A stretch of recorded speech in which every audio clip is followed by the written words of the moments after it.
লাশ কাদের মধ্যে লইয়া আমার আল্লাহ তার 40টা কবিরা গুনাহ মাফ করে দিবে। যেই মাত্র কবরস্থানে যাইয়া কবরে পারে গেছি, ওই কবরে দুইজন নামতে গেছে, হঠাৎ করে দেখে কবরের কোনা দিয়া সাপ ফনা তুইলা দাঁড়ায় রইছে।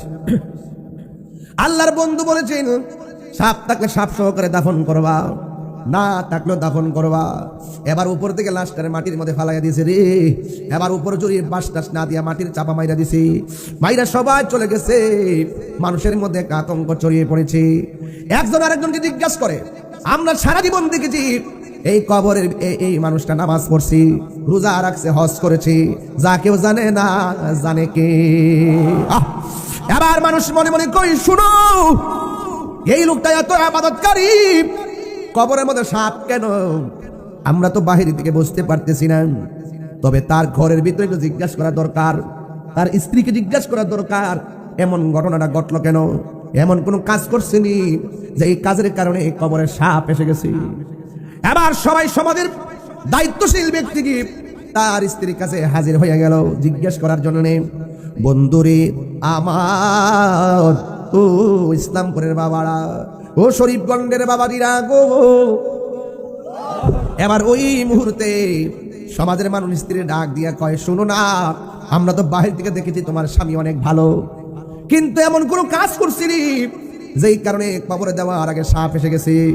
হাদিস শরীফের মধ্যে আমার নবী বলেছেন, কোন স্বামী যদি মারা যায়, স্ত্রী যদি বলে, আল্লাহ আমার স্বামীটা অনেক ভালো ছিল, আমার স্বামীর প্রতি আমি সন্তুষ্ট ছিলাম, স্ত্রী এই দোয়ার কারণে আমার আল্লাহ স্বামীর কবরটাকে জান্নাত বানায়া দেয়।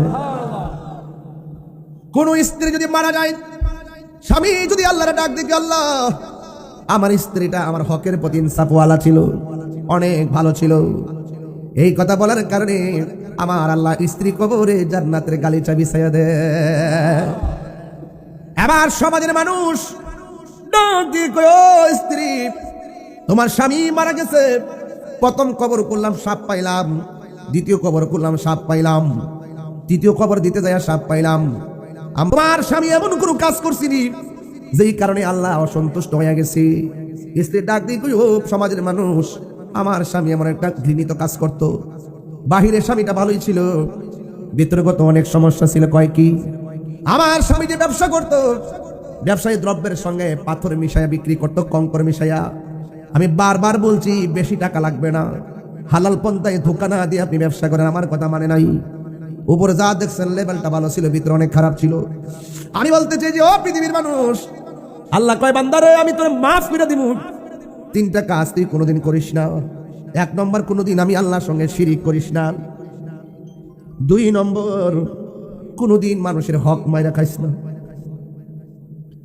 3 নম্বর হলো, মা বাবার মনে কোনোদিন কষ্ট দিও না।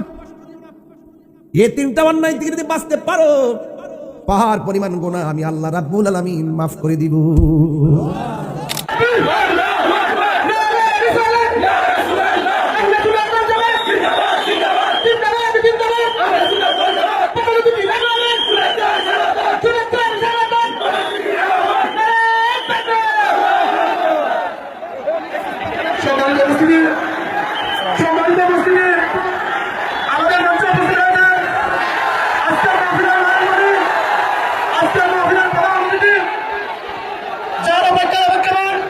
হারিয়ে যাব একদিন আমি, মনায় ভুবন চিরদিন, বলো হারিয়ে যাব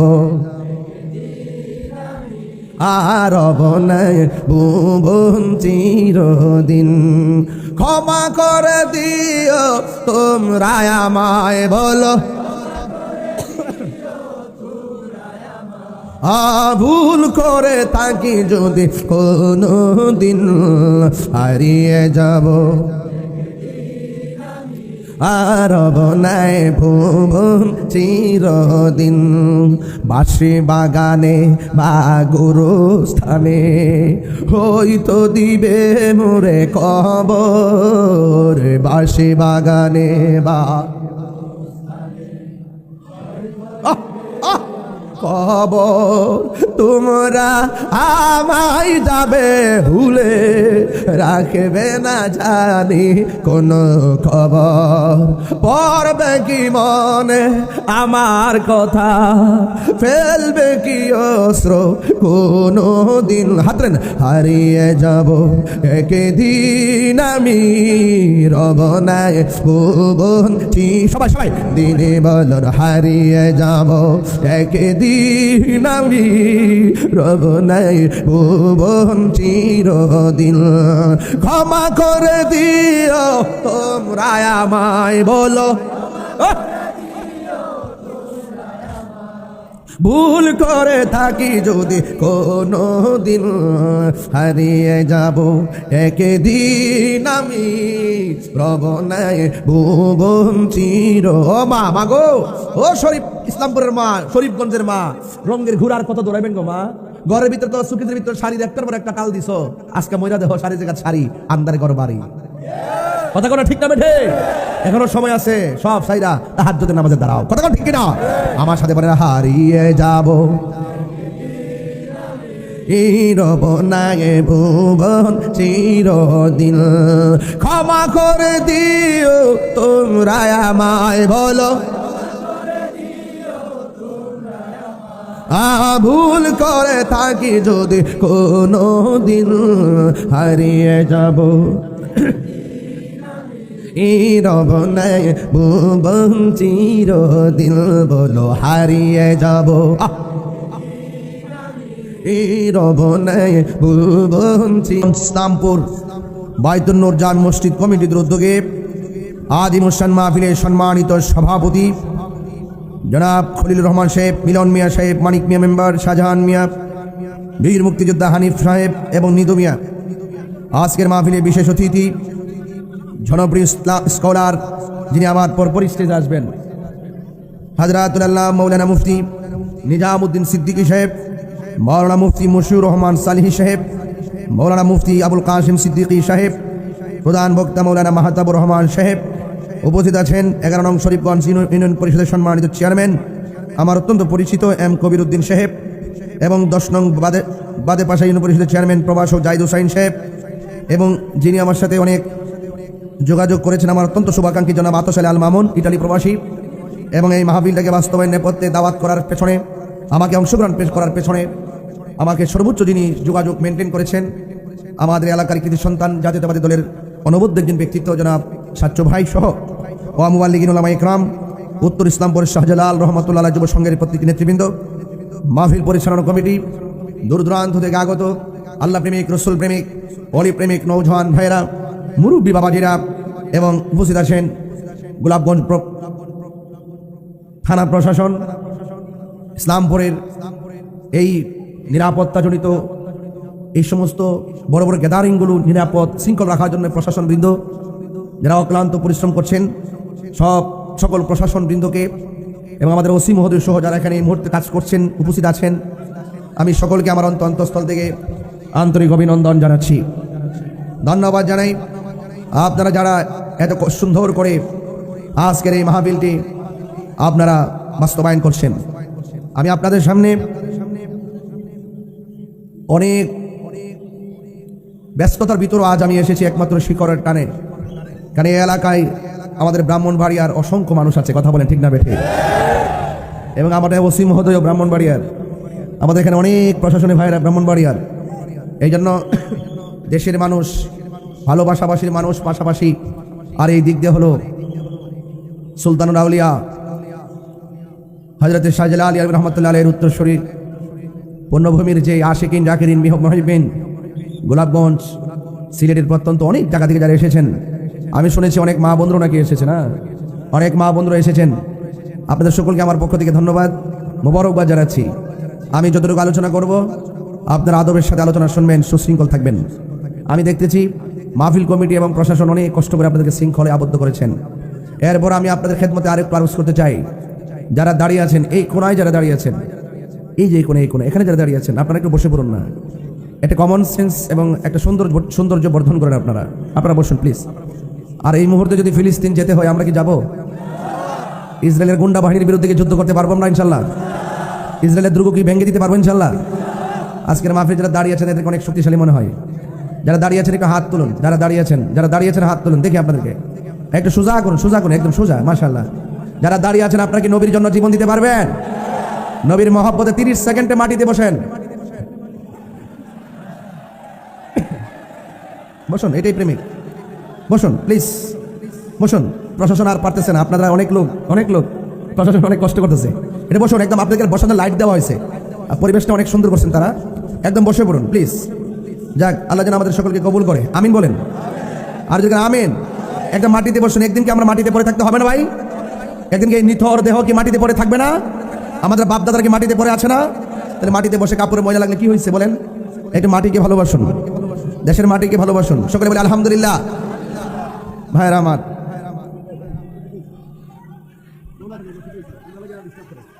আমার,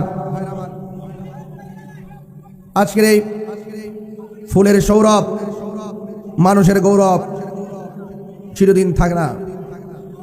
সবাই বলুন, হায়াতের মালিক কে? ইজ্জতের মালিক কে?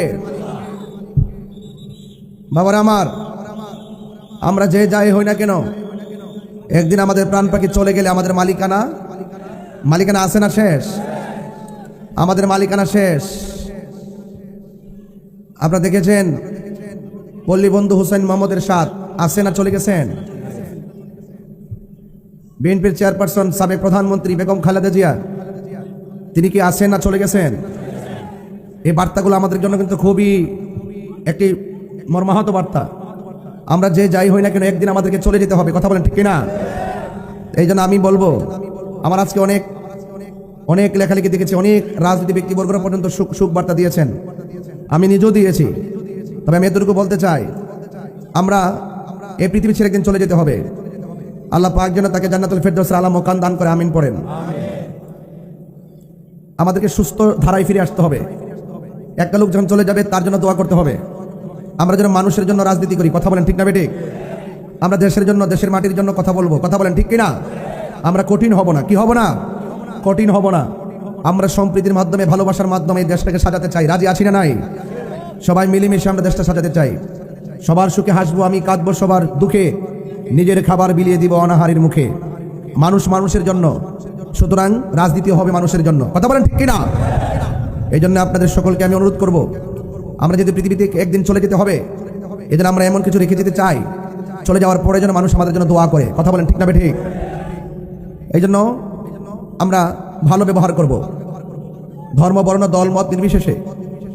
যেমন ধরুন, আমি একটা আসন থেকে আমি প্রার্থী হতে পারি, কিন্তু যদি আল্লাহ পাক যদি, যেমন ধরুন আপনি এক জায়গা থেকে প্রার্থী হলেন, আপনাকে যারা ভোট দিয়েছে আপনি তাদের এমপি, নাকি ভোট যে দেয় নাই তারও এমপি? এই কথার মাথা রেখে রাজনীতি করতে হবে। আমি পাশ করলে যে আমাকে দেয় নাই সেও আমার লোক, যে দিয়েছে সেও আমার লোক, কথা বলেন ঠিক কিনা?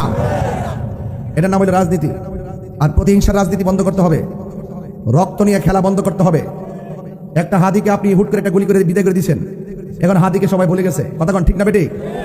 গুলি করলো কারা, মারলো কারা? যার চলে গেছে সে না বুঝে, কথা বলেন ঠিক কিনা? আমরা মসজিদের ইমাম রইসুদ্দিনকে নির্মমভাবে হত্যা করেছে, প্রকাশ্যে মসজিদের ইমামকে মেরেছে, কিন্তু আমরা এই খুনাখুনি রাজনীতি এবং খুনাখুনি চাই না, কথা বলেন ঠিক কিনা? এই সমস্ত প্রতিহিংসা, রক্ত নিয়ে খেলা, জীবন নিয়ে খেলা বন্ধ করে একটি সুন্দর বাংলাদেশ কারা কারা চান? হাত তোলেন। নারে তাকবীর, নারে রিসালাত, আহলুস সুন্নাত ওয়াল জামাত, আহলুস সুন্নাত ওয়াল জামাত। আল্লাহ কবুল করুক, আমিন কোন। আমি আপনাদের সামনে যে কথাগুলো বলবো, আদবের সাথে কথাগুলো শুনবেন ইনশাআল্লাহ। আল্লাহ যেন আমাদের সকলকে কবুল করবেন, আমিন। গভীর মনোযোগ। আমার যুবক ভাইরা, কথা বলা যাবে না, নীরব থাকা লাগবে। যার জীবনে ধৈর্য বেশি তার জীবনে সফলতা বেশি, যার জীবনে ধৈর্য কম তার জীবনে হতাশা বেশি। ইন্নাল্লাহা মা'আস সাবিরিন। আল্লাহ রাব্বুল আলামিন বলেন, নিশ্চয়ই আমি ধৈর্যশীলদের সঙ্গে রয়েছি। আস-সাবরু মিফতাহুল ফালাহ। ধৈর্য হলো সাফল্যের চাবিকাঠি। ওয়ালানাবলুওয়ান্নাকুম বিশাইইম মিনাল খাউফি ওয়াল জু'i ওয়া নাকসিম মিনাল আমওয়ালি ওয়াল আনফুসি ওয়াস সামারাত ওয়া বাশশিরিস সাবিরিন। আল্লাহ রাব্বুল আলামিন বলেন, জান্নাতের শুভ সংবাদ আমি আল্লাহ যাকে দিব, প্রকৃত মুমিন যারা হবে তাদেরকে আমি আল্লাহ ভয় দিয়ে পরীক্ষা করব, সম্পদের নুকসান দিয়ে পরীক্ষা করব, তাদেরকে আমি আল্লাহ রাব্বুল আলামিন রোগ বিমার দিয়ে পরীক্ষা করব, ক্ষুধা দিয়া পরীক্ষা করব, অভাব দিয়া পরীক্ষা করব। এই সমস্ত পরীক্ষার মধ্যে যারা ধৈর্যশীল হয়ে থাকতে পারবে, আমার আল্লাহ বলেন ওয়াবাশশিরিস সাবিরিন, এদের জন্যই হলো জান্নাতের শুভ সংবাদ। ওয়াবাশশিরিল্লাযীনা আমানু ওয়া আমিলুস সালিহাত, জান্নাতের শুভ সংবাদ তাদের জন্য যারা ঈমানদার এবং যারা নেক আমল করে। আল্লাহ বলেন জান্নাতিন তাজরি মিন তাহতিহাল আনহার, আমি আল্লাহ তাদেরকে এমন জান্নাত দিব যে জান্নাতের নিচ দিয়ে নহরগুলো প্রবাহিত। ওই নদীর বাতাস যখন প্রেমিকের গায়ে লাগবে, বিশাল বড় রোদের তাপ থেকে এসিতে ঢুকলে যেমন শান্তি লাগে, ঠিক জান্নাতের ভিতরে ওই হাওয়া লাগলে তার মাঝে আর চাইতে বেশি শান্তি অনুভব হবে। আল্লাহ বলে বান্দারে আমারে তোমরা ভয় করো। ও ইসলামপুরের বাবা, শরীফগঞ্জের বাবা, আওয়াজ করে বলেন ভয় করব একজনকে, তিনি কে? আল্লাহরে ভয় করলে জান্নাতে লাভ আছে না নাই?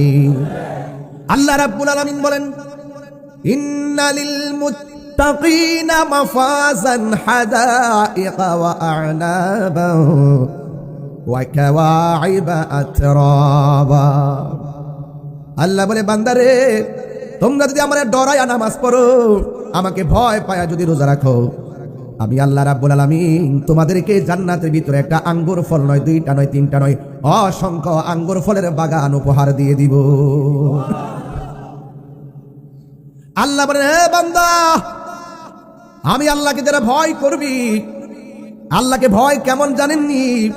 রাতের বেলা মদের বোতল হাতের মধ্যে নিয়ে ঘরে ঢুকলেন, দরজা লাগাইলেন, জানালা লাগাইলেন, লাগায় মদের বোতলটা খুললাম, মুখে যখন মদ দিবেন ওই মুহূর্তে মনে হইয়া গেল আমার ঘরে দরজা লাগানো, আমার জানালা লাগানো, আমার কেউ দেখে না, হয়তো আমি খাইলে কেউ বুঝবে না, কিন্তু আমার আল্লাহ তো দেখতেছে। এই চিন্তা ভাবনা করে মদের বোতলটা ডিল মাইরা যারা ফালায় দেয়, আমার আল্লাহর হাবিব বলেন আল্লাহকে ডরায়া যারা গুনার কাজ ছাইরা দেয়, আমার আল্লাহ তার জন্যে আরশে আজিমের ছায়ার ব্যবস্থা করে দিয়েছে। আল্লাহকে ভয় পায়া যারা গুনার কাজ ছেড়ে দেয়, তাদের ব্যাপারে আমার আল্লাহ বলছেন ওয়ালিমান খাফা মাকামা রাব্বিহি জান্নাতান। আমার আল্লাহ বলেন আমি আল্লাহকে ভয় করে যারা গুনার কাজ ছেড়ে দেয়, আমি আল্লাহ রাব্বুল আলামিন তারে একটা নয়, আমি আল্লাহ ওই মুত্তাকিকে দুইটা জান্নাত দান করব। যালিকাল কিতাবু লা রাইবা ফীহি হুদাল লিল মুত্তাকিন।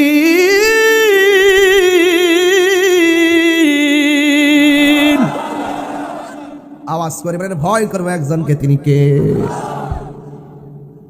যারা আল্লাহকে ভয় করে তারা কখনো নবীর বিরুদ্ধে কথা বলে না। যারা আল্লাহকে ভয় করে তারা কখনো আল্লাহ পাকের জাত এবং সিফাতের বিরুদ্ধে কথা বলে না। যারা আল্লাহকে ভয় করে তারা কখনো ওলি আল্লাহর বিরুদ্ধে কথা বলে না। যারা আল্লাহকে ভয় করে তারা কখনো কোরআনের বিরুদ্ধে কথা বলে না। কথা বলেন ভয় করবো একজনকে, তিনি কে? এখন বলেন তাহির হুজুর, যত ভালো কিনা চলতে চায় বিপদ তত চাপায়া ধরে, এখন কি করব? আপনারা জবান খুলে কোন যার কেউ নাই তার কে আছে, এটার নামই তাকওয়া। দেখবেন সব বিপদ আল্লাহ বলে বান্দা তোর অন্তরে আমার ভয় রাখ, তোর ডানে কেউ নাই, বামে কেউ নাই, সামনে কেউ নাই, পিছনে কেউ নাই। আল্লাহ বলেন ওয়ালামু আন্নাল্লাহা মাআল মুত্তাকিন।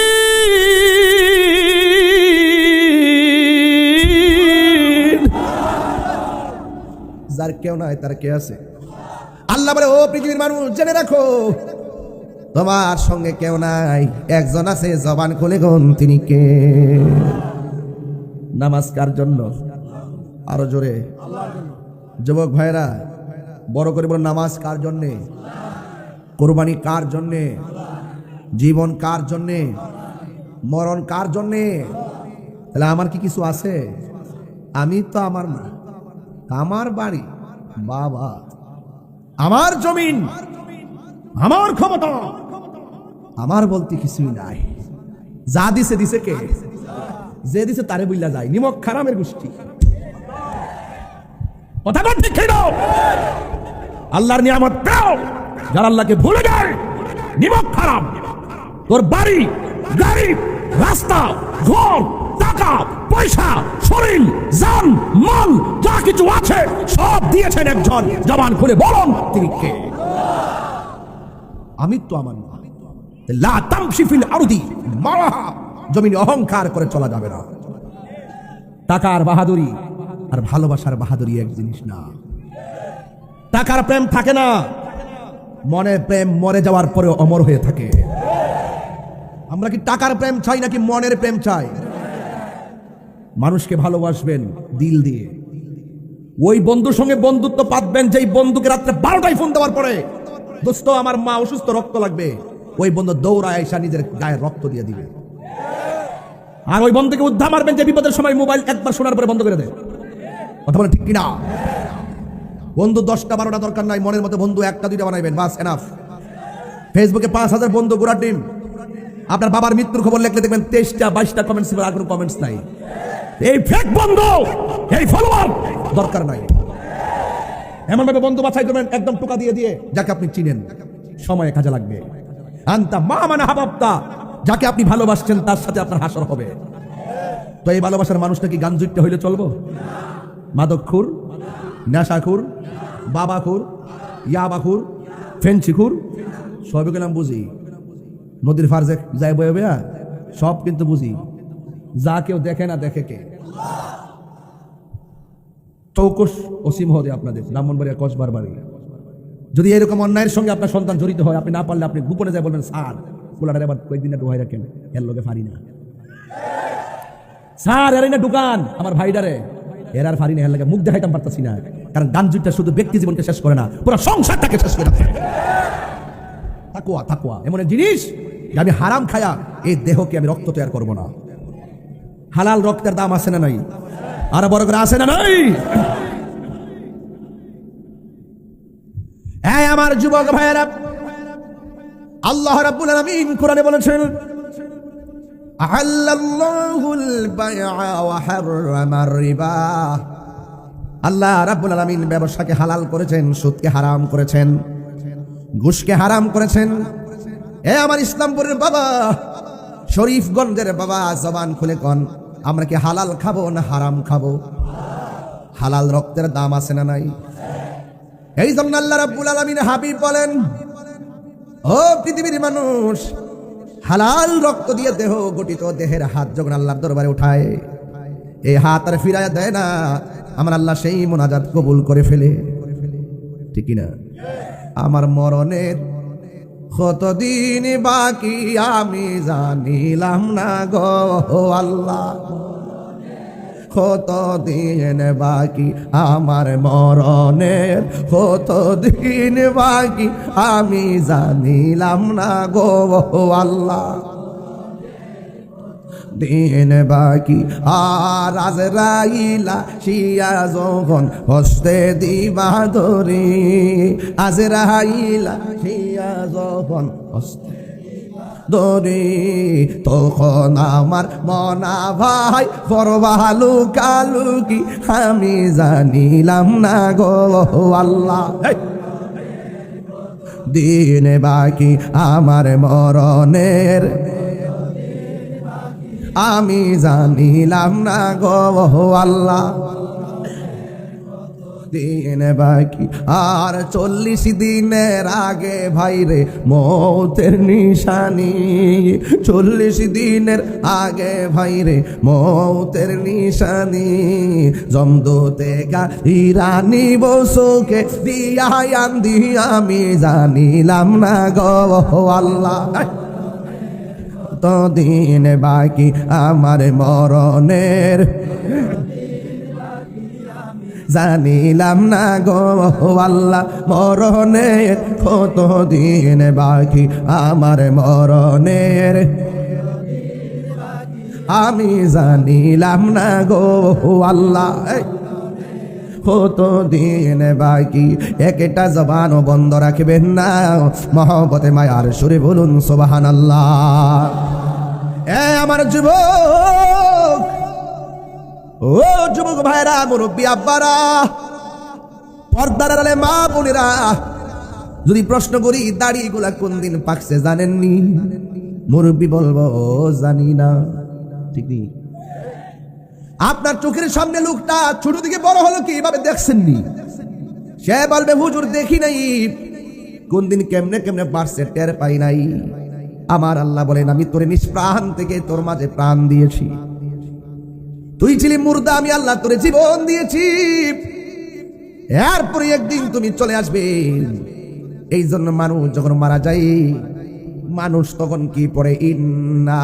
লিল্লাহি ওয়া ইন্না ইলাইহি রাজিউন সবাই পড়েন না ইন্না লিল্লাহি ওয়া ইন্না ইলাইহি রাজিউন চিৎকার মেরে কি আল্লাহু আকবার বলা যাবে না আমরা আল্লাহর জন্য আমরা আল্লাহর দিকে ফিরে যাব বল ইন্না সলাতি ওয়া নুসুকি ওয়া মাহইয়ায়া ওয়া মামাতি লিল্লাহি রাব্বিল আলামিন যা কেউ জানে না জানে কে বাবার আগে সন্তান মারা যায় ইতিহাস আছে না নাই গত কয়েকদিন আগে ফোন দিয়ে হুজুর আফন দুইটা মেয়ে আমার একসঙ্গে পানি ছেড়ে মারা গেছে বলছি বাবা কাইন্দেন না কাঁদতেছেন কেন কাইন্দেন না আপনার কাছে একটা মোবাইল আমানত দিলাম ধরেন মোবাইলটা চেয়ারম্যানের কাছে মোবাইলটা আমানত দিলাম একটু পরে বললাম আমার দেন কান্দার কিছু আছে আমার আমানত আমি লয়ে গেছি আল্লাহ কয় আমি সন্তান রে ওই মায়ের কোলে আমানত দিছি এটা বানাইছি আমি আমারটা আমি নিয়ে গেছি তুমি কান্দো কেন তুমি বলো আল্লাহ তোমার আমানত তুমি নিয়ে গেছো যখন ছোট বাচ্চা মারা যায় যখন ধৈর্য ধারণ করে এই ছোট বাচ্চা একদিন হাসর মাঠে বাপ মারা তালাশ কইরা আঙ্গুলটারে শিকল বানায়া টাইনা জান্নাতে নিয়ে যায় বুঝতে পেরেছেন আমার কথা ধৈর্য আমি শুরুতে ওয়াজ করছি ধৈর্যের কথা যার জীবনে ধৈর্য বেশি তার জীবনে সফলতা বেশি কথাটা কি মনে আছে আপনাদের এটা ধৈর্য লাগবে অনেক মানুষ আমাদেরকে অনেক কথা বলে আমি ধৈর্য ধারণ করি আঘাত করলে আঘাত করি না গালি দিলেও আমি রিপ্লাই গালি দেই না বরং তার বাপ মারা আমি সালাম দিয়ে দিই প্রতিশোধ নেওয়ার নাম ইসলাম না ক্ষমা করে দেওয়ার নাম ইসলাম ওয়াজ বুঝেন কিছু তো প্রতিশোধের রাগ থেকে যদি ক্ষমা করতে চান এখানে ধৈর্য লাগবে কি লাগবে ধৈর্য লাগবে আল্লাহ রাব্বুল আলামিন বলে ও পৃথিবীর মানুষ আমি আল্লাহ তোরে পাঠাইছি আমি আল্লাহ তোরে নিয়ে আসবো একটা থাবা মেরে তোমাকে নিয়ে আসবো ওই থাবার নাম হলো মরণ কথা কোন ঠিক কিনা আরে এই সত্য প্রভাব পড়তেছে উপরে সামিয়ানা দিছে যেন কুয়াশা না পড়ে অথচ ইসলামপুরের গুরুস্থানে যাইয়া দেখেন আপনার বাপটা একলা পড়ে দিছে মাটা একলা পড়ে দিছে আমি ওই দিন দেখছি বাবা 3 দিন পরে কবরে দেওয়ার পরে 3 দিন পরে মানুষের নাকটা পচা জায়গা আমরা অনেক মানে ফ্যাটটা বুঝে পচা জায়গা না কবরে যাওয়ার পরে সর্বপ্রথম নাকটা পচে এই নাক দিয়া পচে প্রথম চেহারার মধ্যে পোকামাকড় গুলো অ্যাটাক করে রূপের বড়াই কর্তা এই পোকাটা চেহারাতে অ্যাটাক করে ভাই আমি এভাবে কথা বলে ওয়াজ করতে পারতাম না আমার অনেক কষ্ট লাগে কথা বললে এর চাইতে সুন্দর পরিবেশ কি আর আছে জায়গা যে নাই আমি জায়গা যে কষ্ট হচ্ছে আমি জানি আপনার একটা কথার কারণে আমাদের একটু ইশারায় কাজ করেন যেন আওয়াজ না হয় এমন শত শত লোক কি ইসলামপুর গুরুস্থানে পড়ে আছে না তারা যে চিল্লাইতেছে আওয়াজ পান তারা যে কানতেছে আওয়াজ পান কেউ শুনে না কিন্তু আপনার যদি কান থাকতো আপনি বুঝতেন কেমনে কান্দে এরা বলে বাঁচাও আর পারি না ওয়াল্লাহ আর পারি না দুনিয়াতে পাঠাও নামাজ না পড়লে যদি এত শাস্তি হবে রোজা না রাখলে যদি এত কষ্ট হবে, কোনদিন নামাজ ছাড়তাম না, আবার পাঠাও আল্লাহ, আর পারি না। রাসূল বলেন এই কান্নার আওয়াজ যদি সমাজে ঢুকতো, সমাজের মানুষ পাগল হইয়া কানের পর্দা ফাইটটা মারা যাইতো, জানাজার কোনো লোক পাওয়া যাইতো না। এত বিকট আওয়াজ গুরুস্থানে হইতেছে, কিন্তু আমরা টের পাই।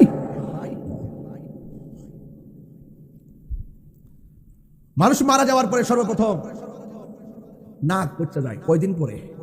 কথা কোনা, কয়দিন পরে? 6 দিন পরে তার আঙ্গুলের নখগুলা উঠে যায়। কয়দিন পরে? 9 দিন পরে তার মাথার চুলগুলো মাথা থেকে উঠে যায়। 10 দিন পরে তার চোখটা পচে যায়। 17 দিন পরে তার পেটটা ফেটে যায়। 60 দিন পর্যন্ত তার প্রত্যেকটা পার্টস থেকে গোশতগুলো পুচ্চা পুচ্চা পড়ে। 60 দিনের মাথায় শুধু হাড্ডি থাকে, গায়ে একটু গোশত থাকে না।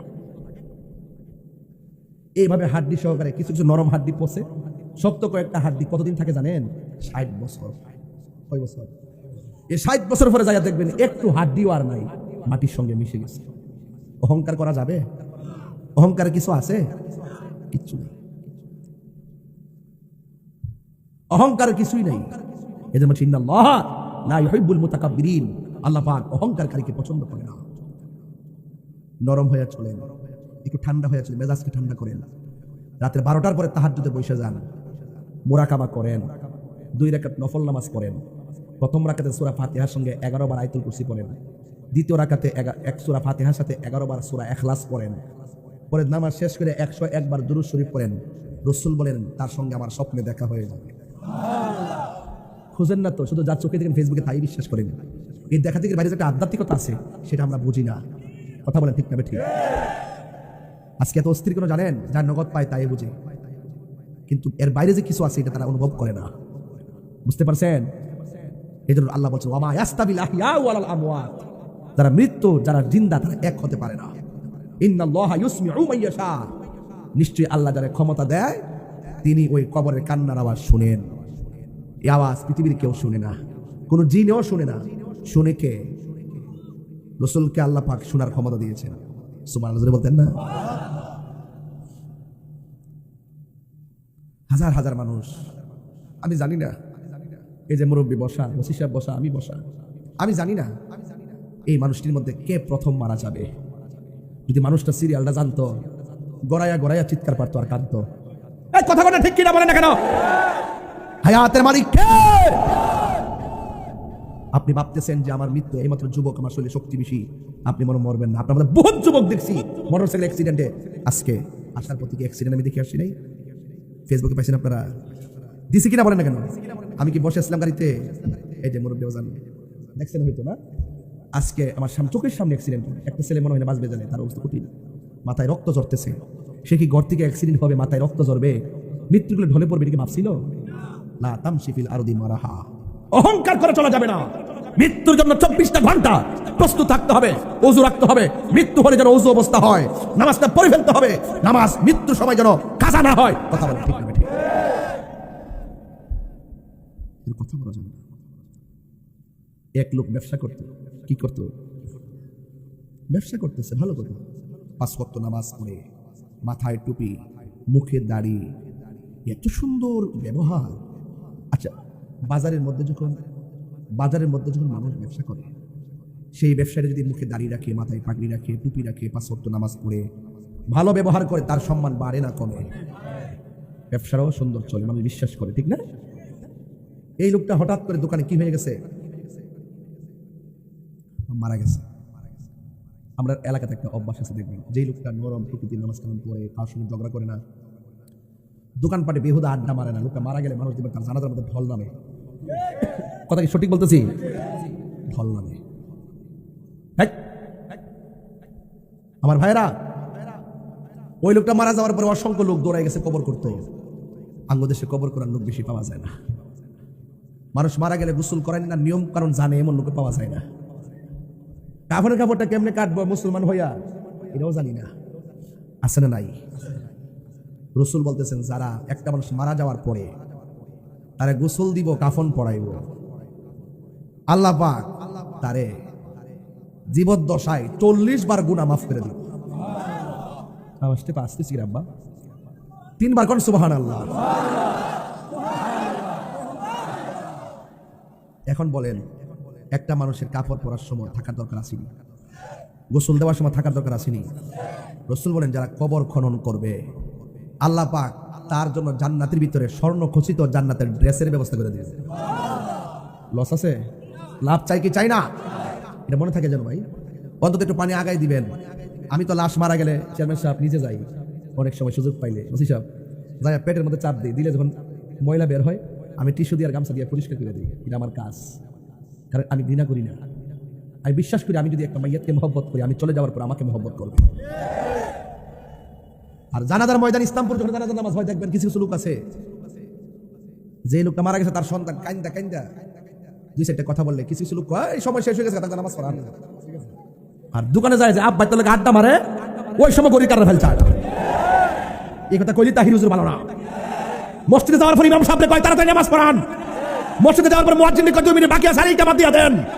মসজিদে যাওয়ার পরে দুনিয়া আড্ডা শুরু হয়ে যায়। কিন্তু বাজারে গিয়ে যখন আব্বাইদের সঙ্গে আড্ডা মাইরা ঘন্টার পর ঘন্টা কাটায়, তোর গরিব কেন বলছে না কথা করতে যাবে?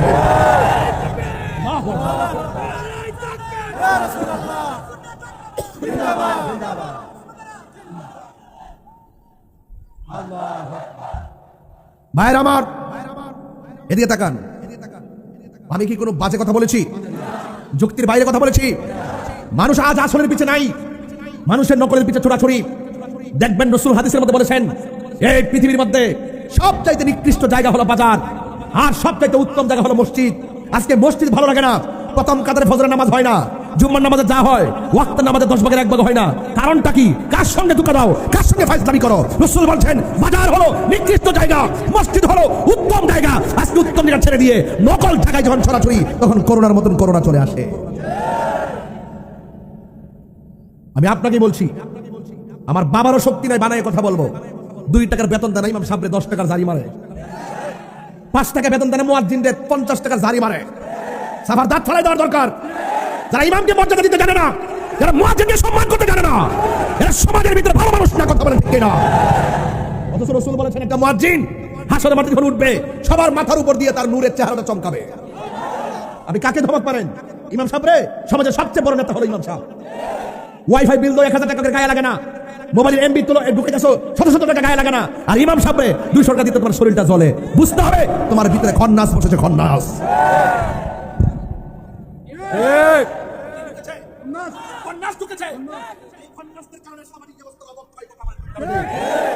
বলুন, মুয়াজ্জিনকে সম্মান দরকার আছে না নাই? ইমামকে সম্মান দরকার আছে না নাই? 5000 টাকা দিয়ে কি কিছু চলে? 4000 টাকা দিয়ে সংসার চলে? আরে বেটা, তোমার দিয়ে দৈনিক লাগে 5000 টাকা। আর ইমাম সাহেবের প্রতি মাস কেমনে কাপড় পরে, কেমনে চিকিৎসা করে, কেমনে সন্তান লেখাপড়া করায়, কেমনে তার ওয়াইফকে পরিচালনা করে, কেমনে তার সংসারটা চলে, একটা বার কি খেয়াল করছেন? এই দুঃখগুলো কেউ বোঝে না। সমাজের মানুষ আজকে বসবেন ইসলামপুর বৈশাখ বলবেন যে আমরা যাই করি না করি, ইমাম সাহেবের মুখে হাসি ফুটাবো, মুয়াজ্জিনের মুখে হাসি ফুটাবো। এই দায়িত্বগুলো কমিটিরা নিবেন। 12 জন কমিটি হইলে সমাজে 1200 লোক বাস করে। 1200 লোক থেকে আপনারা 12 জন লোক 1200 থেকে ব্যবস্থা করে দিবেন। আমি একটা জিনিস দেখি, যখন রমজান মাস আসে তখন টাকা তুলতে গেলে হিসাব করে, বাংতিটার হিসাব করে, মনে হয় যেন জলে টেহারা দিতে জলে জলে। ঠিক নি? ঠিক নি? জলাজলি বন্ধ করতে দিব। যার যার সুষম বন্টন নীতির আলোকে প্রত্যেকের মুখে হাসি ফোটাতে হবে, কথা বলেন ঠিক কিনা?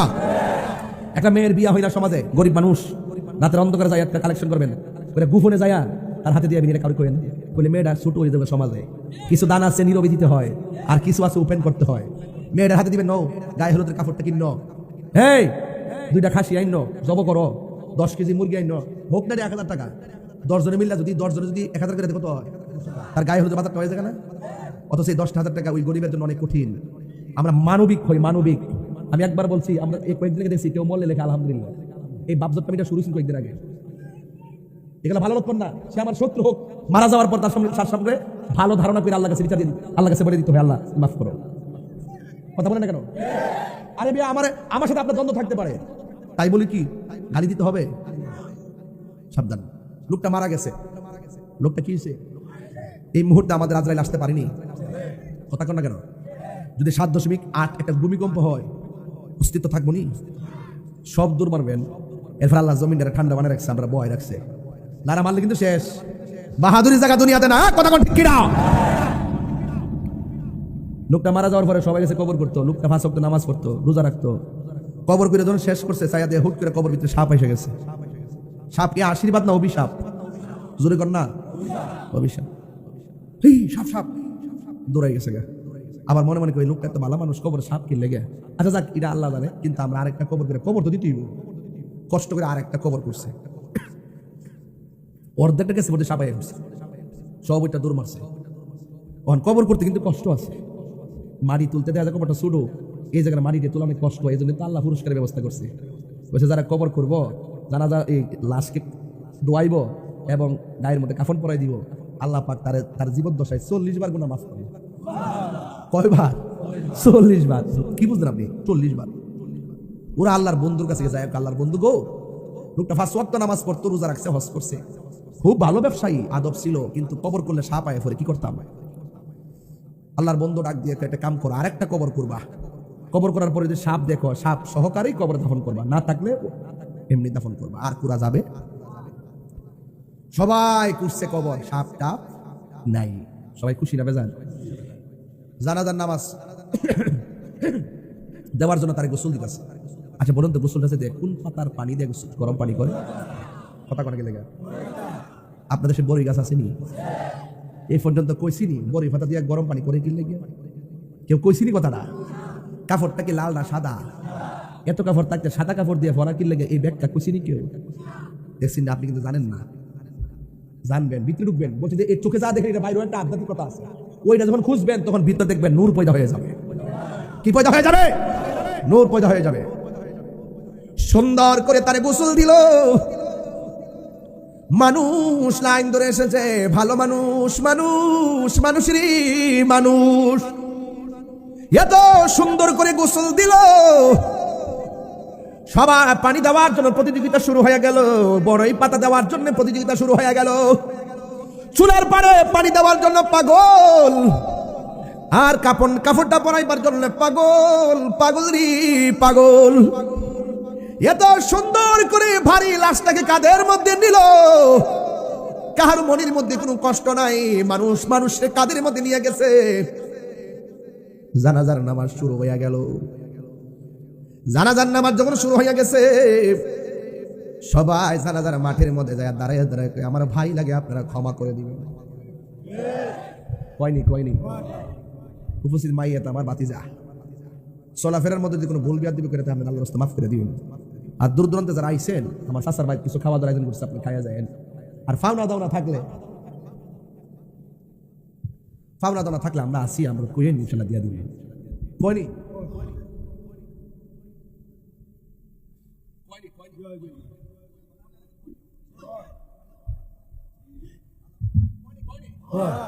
মারা যাওয়ার পরে আরেকবার আমার লাশের পাশে দাঁড়ায় কইতে মাফ করে দিতে, আরেকবার কইতে যাও ওই পাক না কইয়ে দিন দিন থাকলে দিয়ে দেব। এটা কত আমরা চাই সব সময় মানুষের কাছে মাফ করে, সব সময় দিনটা সময় পরিশোধ করার চেষ্টা করব।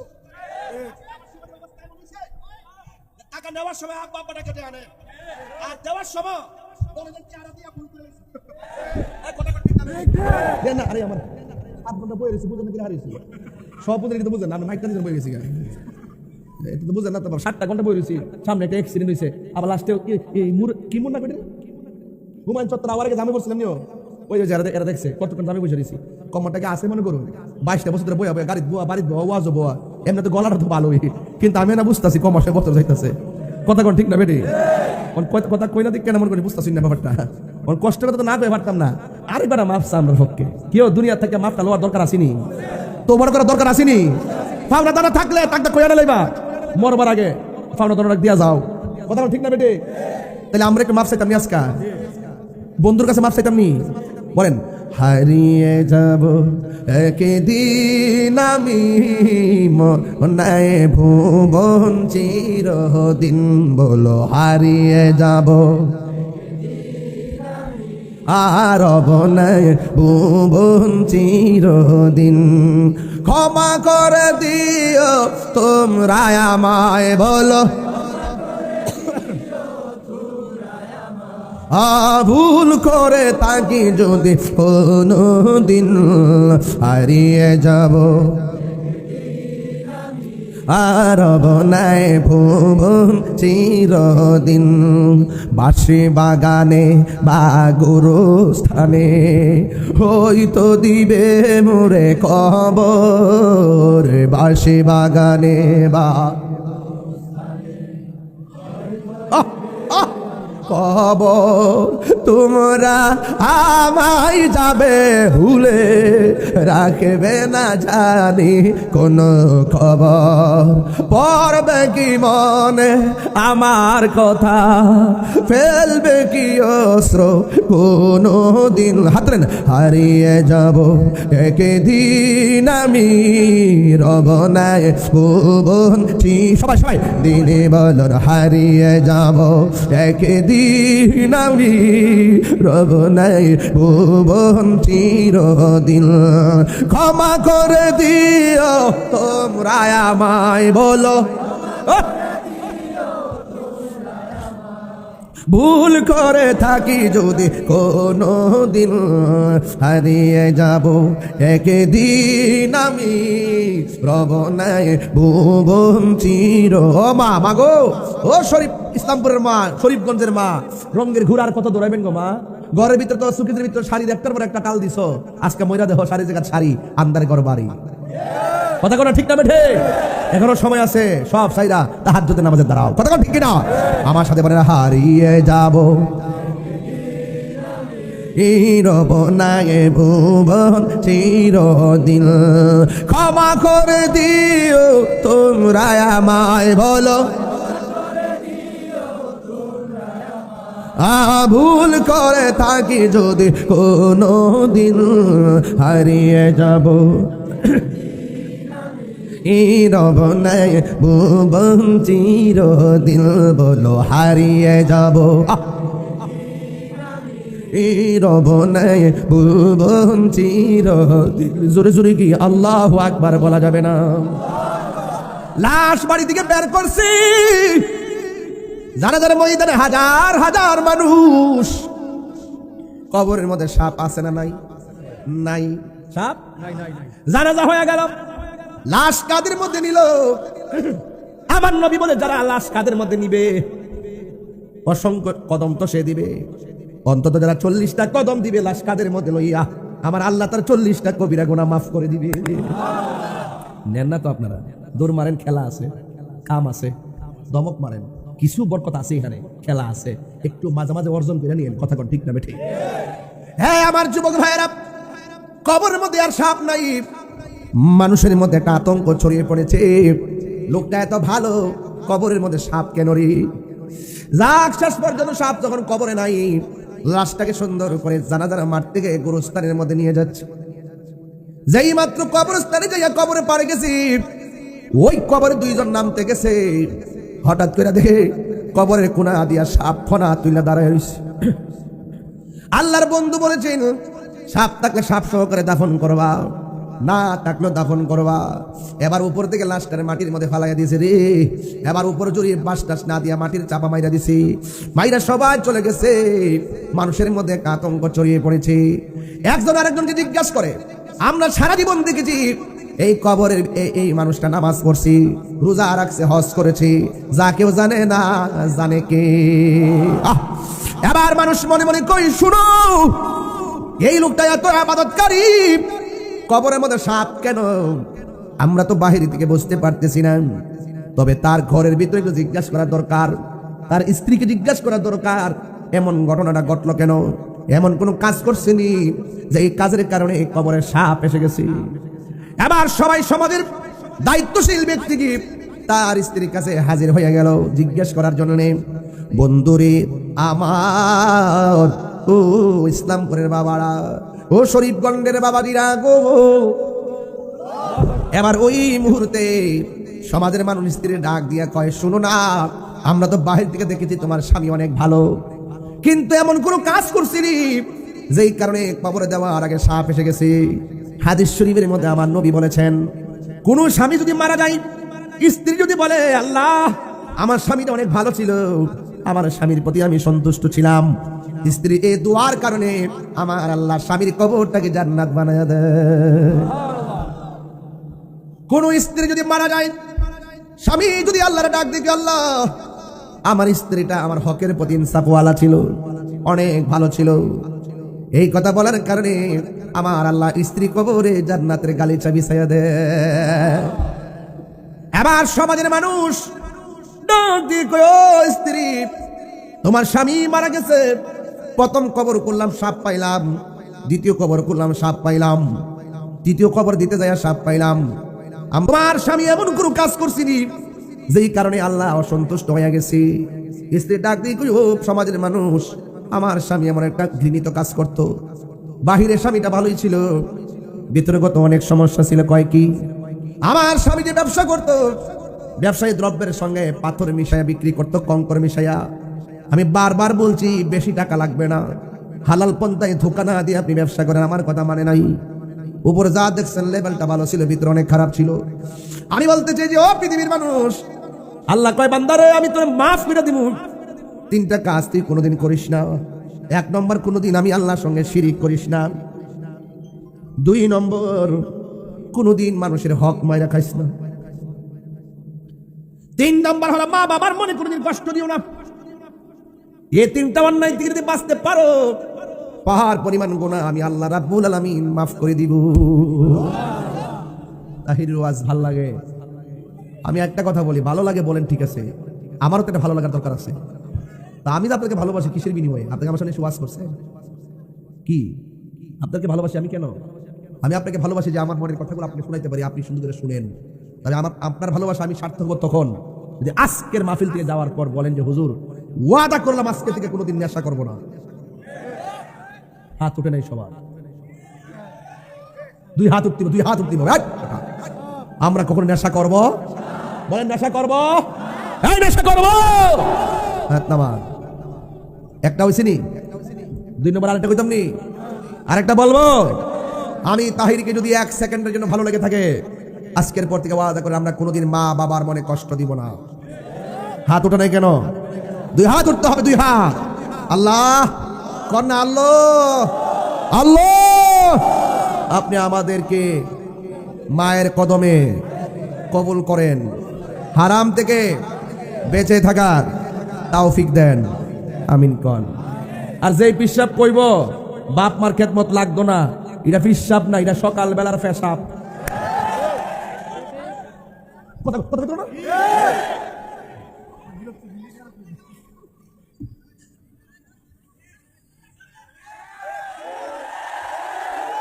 আমার ফুলাফান্ডি করি, ফুলাফান্ডি করি আসেনি না। আজকে থেকে খেদমত ওয়াজ কিন্তু পরিষ্কার। আর নেশা করব, মা বাবার মানে কষ্ট দিব, সুদ খাবো, ঘুষ খাবো, নামাজ ছাড়বো, মা বাবার মানে কষ্ট দিব, হক মাইরা খাইবো, দুই হাত তুলে বলো না। আল্লাহ কবুল করুক। এটাই ওয়াজ, এর বাইরে কোনো ওয়াজ নাই। মারহাবা জোরে গন, আরো বড় করে বলুন। আমার যুবকরা, তোমাদের প্রতি আমার অনেক স্বপ্ন। তোমরা যখন দাঁড়িয়ে যাইবা, হকের পতাকা নিয়ে দাঁড়াইবা। আজ থেকে 12 বছর আগে, কয় বছর, যেদিন থেকে বলা হয়েছে ছাত্রদেরকে বেত্রাঘাত করা যাবে না, আমি বলছি যে এই ছাত্র একদিন শিক্ষককে মারবে, ফলছে কিন্তু। কি অবিশ্বাস করবেন? অবিশ্বাস করবেন? ফলে গেছে কিন্তু। সাবধান, শাসন লাগবে। আমি ওয়াজ একটু রাগ করি না, এই শাসন লাগবে। আর আমার চোখের বাসায় অনেক শাসন আছে। আমি খুব মনের মাধুরীতে মিশে কথা বলি, কিন্তু আমার অ্যাডমিনিস্ট্রেশন অনেক করা। একদম আমি যে ফ্রি থাকি, মনে হয়েছে আমার মতো একদম নরম দিলের মানুষ। যখন আপনি বিয়াদবি করবেন, আমি আপনাকে চিনব না।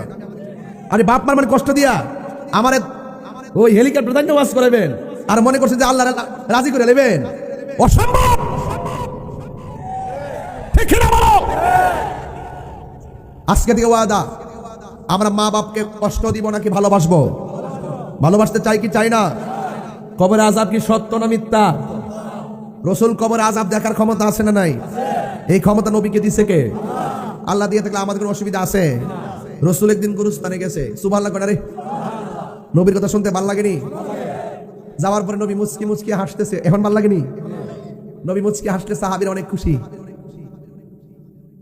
এই আমার কিন্তু কয়েকবার লাল লাল লাইট মারছে, এই সংকেত কিন্তু ভালো না। মনে বাচ্চারা মারছে না, বুঝলাম না, বাচ্চারই সমস্যা হয়েছে। হ্যাঁ বুঝছো না, তুমি বুঝছো আর কি। বুঝুন না, হ্যাঁ তুমি তো বুঝছো না, এটি বুঝছো না। হ্যাঁ বুঝছে, লাইট দিছে, তাহিরে সিগন্যাল লাইট দিছে। আর কে বুঝে না, যদি না বুঝতো তাহলে আসমান মাল লইলে, তাহিরে মাল লইলে বুঝছে না বুঝলে, তুমি বুঝছো না এটা গো, কথা কন ঠিক না বেটি? হ্যাঁ যেন আমার সিগন্যাল আইছে তাহলে বুঝছে না, ও তো কথা রইলো। বন বেড়ে বলা না বুঝ না, আরে বন বেড়ে বলা মাটি করে আসেনি না, বন বেড়ে আসেনি। নারে তাকবীর, নারে রিসালাত, নারে গাউসিয়া, আহলুস সুন্নাত ওয়াল জামাত।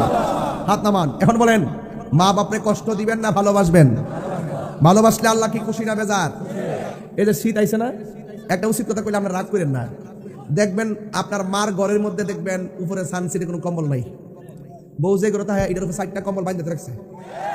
শাশুড়ি যদি যায় বউ গো হ্যাঁ তারা তো পরে নিয়েছে গা, একটা কম্বল দাও না, দিব মনে কালকা রোদ্র দিয়া গরম করে দিই মনে। পরের দিন যাওয়ার পরে গরম করছি না নি, সব দিলে দিন কেন, অসুবিধা না করছে কেটা, সব দিলে দিন কেন না করছে কেটা। আচ্ছা কোন তো, যে বউটা শাশুড়িরে আঙ্গুল দেখার কথা কয়, এই বউটারে তার ঘরে যখন ছেলে হবে আবার পুত্র বউ আইব, তার পুত্র বউ আয়া কিন্তু ফাওয়ার আঙ্গুল দেখাইব। কথা সঠিক? খেতরিটা খেতি ভাঙ্গে, কথা কন ঠিক নেই? খেতরিটা খেতি ভাঙ্গে। রসুল কয়, দেখতেছি, রসুলকে জিজ্ঞেস করি, ইয়া রাসূলুল্লাহ আপনি হাসেন কেন? রাসূল বলেন, আমি দেখতেছি কবরের সবার বডির নিচে আল্লাহ পাক জান্নাতের গালিচা বিছায় রাখছে। খুশি না বেজার? খুশি। আরেকটা কবরের কাছে যায় রসুল চোখের পানি ফালায় কাঁদতে শুরু করছে। সাহাবীরা জিজ্ঞাসা, কাঁদেন কেন? আমি দেখতেছি এই কবরের মানুষটার গায়ের মধ্যে জাহান্নামের আগুন জ্বলছে। তাড়াতাড়ি বাজারে যায় এলান করে, গুরুস্থানে তো মুর্দার শোয়াইছে, সবার আপন জনরা যেন আসে। সবাই এসে কবরের মধ্যে দাঁড়াইছে। সাহাবায়ে কেরামকে আমরা দেখতেছি, ওই যে কবরে দাঁড়ায় রসুল কাঁদছেন, ওই কবরের পারে একটা মহিলা এসে দাঁড়াইছে, ও বুড়া মানুষ। আল্লাহু আকবার কোন কেন? নবীজি গায়, মা আপনি আসছেন, কবরের ওয়ালাটা কেডা? কবরওয়ালা রইল আমার সন্তান। আপনি জানেননি সন্তানটা কেমন আছে? আল্লাহ এবং তার রাসূলই ভালো জানে। মা আপনার সন্তান তো কবর অনেক কষ্টে আছে। মহিলা তখন হাসতে শুরু করছে। আচ্ছা কোন তো, আমার যদি এখানে বিপদ হয় আমার মা কি হাসবো না কানবো? মহিলা হাসতেছে। আল্লাহর হাবিব জিগায়, কি গো মা, সন্তান কবরে কষ্টে আছে, আপনি হাসেন কেন? মহিলা জিগায়, আমার সন্তান আমার এমন কষ্ট দিছিল, আমি আল্লাহরে কইছিলাম, আল্লাহ ফুলার কষ্টটা আমি আর সহ্য করতে পারছি না, তুমিও তারে কষ্ট দিও। আল্লাহ যে আমার দোয়াটা কবুল করছে এটা শূন্য আসতেছে। রসুল ডাক দেখে, আল্লাহ কবরটা ফাঁক করে আযাবটা দেখাই দেন। যেই মাত্র মহিলা দেখছে তখন মহিলার মায়া লেগে গেছে। আপনি মারে যতই কষ্ট দিয়ে ঢাকা শহরে দেখেন, 10 বছর পরে যায় এখন আম্মা কেমন আছেন, এই পৃথিবীতে একটা মানুষ সাথে সাথে হাজার কষ্ট বুল্লা যায়, এটা হলো মা। বুঝতে পারছেন? আপনি যত কষ্ট দেন মার মুখে আর কষ্ট রাখে না। নিঃস্বার্থে ভালোবাসে শুধু আমার মা, ভবে যার তুলনা নাই। নিঃস্বার্থে ভালোবাসে শুধু আমার মা, ভবে যার তুলনা নাই। সেই মা তোমার চলে গেলে গো, সেই মা তোমার চলে গেলে সার হইব কান্দন। এই জগতে কেউ হবে না মায়েরই মতো, এই জগতে কেউ হবে না মায়েরই মতো। মা তোর আপন কইর যতন, এই মা তোর আপন কইর যতন, মা অমূল্য ধন। এই জগতে কেউ হবে না মায়েরই মতো, এই জগতে কেউ হবে না মায়েরই মতো। বাবা গো বাবা, বাবা গো বাবা, বাবা গো বাবা। কত আদরে কত স্নেহ তোমার কাছে পেলাম, সব কিছু হারিয়ে আজকে নিঃস্ব হয়ে গেলাম। ভালোবাসি তোমায় বাবা, বুকটা যে যাইছি রে বলো ভালো। তোমার কথারই হৃদয় মাঝে পড়ছে বারে বারে। বাবা গো বাবা, বাবা গো বাবা। মাগো তোমার মতো লই না কেহ, আমায় কোলে টানি আঁচল দিয়ে মোছে না কেউ, আঁচল দিয়ে মোছে না কেউ আমার চোখের পানি। হাইরে মা জননী আমার, হাইরে মা জননী, হাইরে মা জননী আমার। আমি কে মন করে দেব মাটি তোমারি কবরে, মা তুমি আমার আগে যেও না গো মরে, মা তুমি আমার আগে যেও না গো মরে। বাবা জান, ওই মাকে কি কষ্ট দেওয়া যাবে? প্লিজ প্লিজ প্লিজ আজকে বাড়িতে গিয়ে মায়ের পায়ে ধরে বলবেন, মা যা কষ্ট দিছি মাফ করে দাও। আর ওই দোয়াটা করে দাও, যে দোয়াটা করলে মাঝখানে পর্দা থাকতো না, ডাইরেক্ট কবুল হইব আর আমি আল্লাহর ওলি হয়ে যাব। মায়ের দোয়া ওলি হয়েছে এমন শত শত প্রমাণ আছে না নাই? হ্যাঁ আছে না নাই? মায়ের দোয়ায় সুলতানের আরিফিন হয়ে গেছে, আর মা বাবার বদদোয়ায় বহুত হিরো জিরো হয়ে গেছে। খেতেরিটা খেতেই ভাঙবে। তুমি যদি তোমার বাপ মার কষ্ট দাও, একদিন তোমার সন্তানও তোমাকে কষ্ট দিবে। আল্লাহ আমাদের সকলকে বোঝার তৌফিক দান করুন। আর বড় করবেন আমিন। আমার মা বন্ধুকে বলবো, মা নামাজ যেমন ফরজ পর্দাও তেমন ফরজ, ঠিক না? ঠিক। নামাজ যেমন ফরজ পর্দাও তেমন ফরজ। খবরদার আল্লাহ রাসূলের বিরুদ্ধে কে কথা বললে আমরা বরদাস্ত করি, কোরআনের বিরুদ্ধে কথা বললে আমরা বরদাস্ত করি, বলি আল্লাহর বিরুদ্ধে কথা বললে আমরা বরদাস্ত করি।